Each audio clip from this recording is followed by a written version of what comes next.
Saint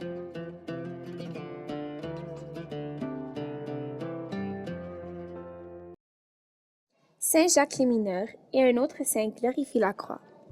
Après le retrait du mortier, qui remonte au 8e siècle, de la paroi orientale au-dessus de la porte du temple, une image merveilleuse a été découverte.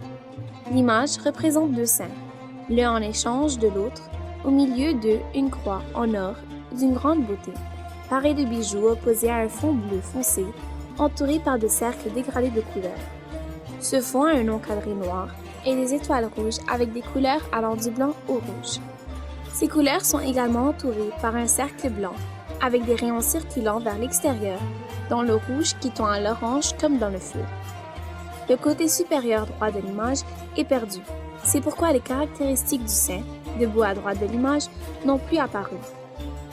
Il semble que cette disparition est survenue lors de la restauration de l'Église dans le 3e siècle de notre ère. Malgré cela, on voit les restes d'une personne vêtue d'une robe bleue et une veste rouge. Mais la personne de gauche semble très claire en termes de dessin et de couleur. Son visage se dirige à droite dans la direction du cercle entourant la croix en or. Ses mains sont tendues vers la croix, étant de prière, de vénération, de crainte, d'admiration, de joie, et son nom apparaît clairement en grec.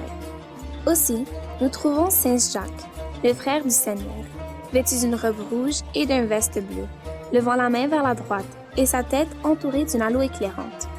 Ces deux saints apparaissent en état de prière et de supplication. Mais il ne semble pas que l'événement indiqué par la photographie est pris à partir de la Bible. Plusieurs questions tournent autour de cette scène. Tout d'abord, quelle est la raison derrière l'existence de la croix dans cette région? Et si le premier saint est Jacques d'Alphée, alors la deuxième question serait: qui est l'autre saint debout en face de lui? Quant à la troisième question, qui se passe dans le même axe, quelle est la raison de la présence de ce saint dans la situation précise, alors qu'il ne présente pas l'élève plus important dans les 12 disciples du Christ?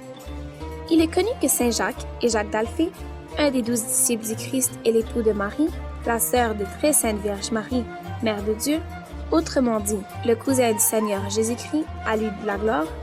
Aussi, il est conclu que l'autre saint est Saint Jean, fils de Zébédée, frère de Saint Jacques, le majeur, fils de Zébédée. Et leur présence autour de la croix est une preuve de leur joie pour avoir hérité la gloire à travers la croix.